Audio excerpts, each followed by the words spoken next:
पुन्हा तिसरी लाईन,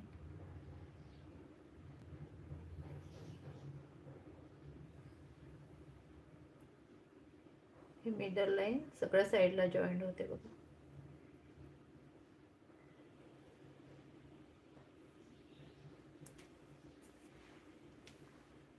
आता आपलं हे तयार झालंय बघा, सगळे जॉईंट झालेलं आहे. आता इथे पण बघा असं पान काढून घेते.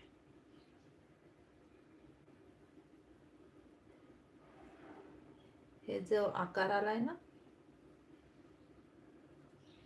इथे, आता ह्या पानानंतर हे जे लाईन आहे ना, ह्या सेम अशाच इकडे जसं आपण जॉईन केलं तसं करायचं. दुसरी लाईन आणि ही तिसरी लाईन. तुम्हाला जर क्लिअर नसेल तर मी एक एक लाईन जॉईन करून दाखवते. आता बघा, हे मध्ये जे जागा होती तिथे मी एक छोटं पान बनवलंय. आता ही लाईन आणि ही लाईन इथून घ्यायची आणि सेम याच्यावरती असा पानाचा आकार द्यायचा. आता ही दुसरी लाईन जॉईन झाली, तुम्हाला उमटल्यावरती दिसेल. तोपर्यंत मी थोडी वेट करते.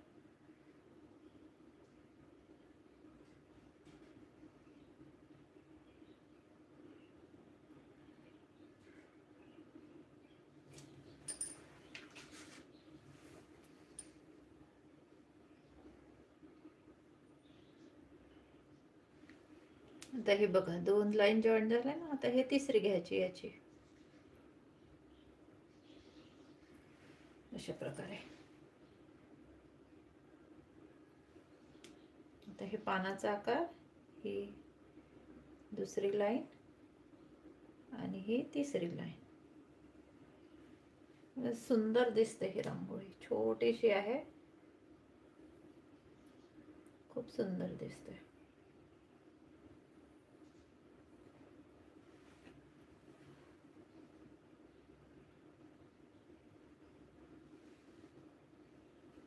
अशा प्रकारे या पानांमध्ये आपण कलर पण भरू शकतो. मी इथे कलर भरत नाहीये, चॉकनेच दाखवते.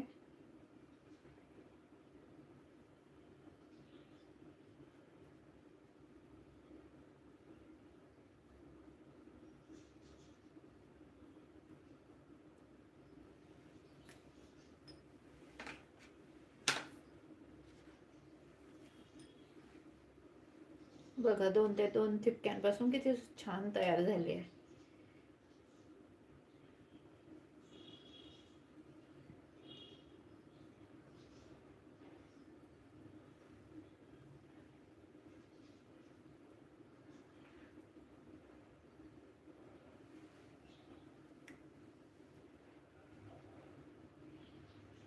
आपण अष्टदल कमळ काढतो ना तशा टाईप, पण ही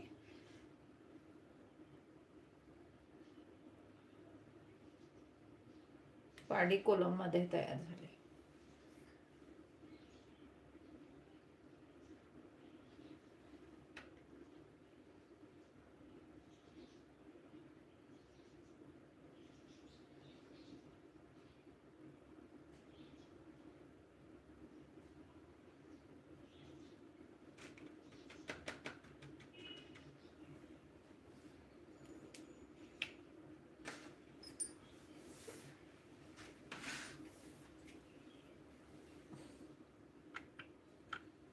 तर बघू शकता बघा, किती सुंदर वाटत आहे. ती एकदम छोटीशी आहे, 2 ते 2 ठिपक्यांची आणि लवकर तयार होते. तुम्ही नवीन जरी असाल ना, तर स्टेप बाय स्टेप हा व्हिडिओ बघितला तर अगदी सहजपणे काढू शकतो आपण.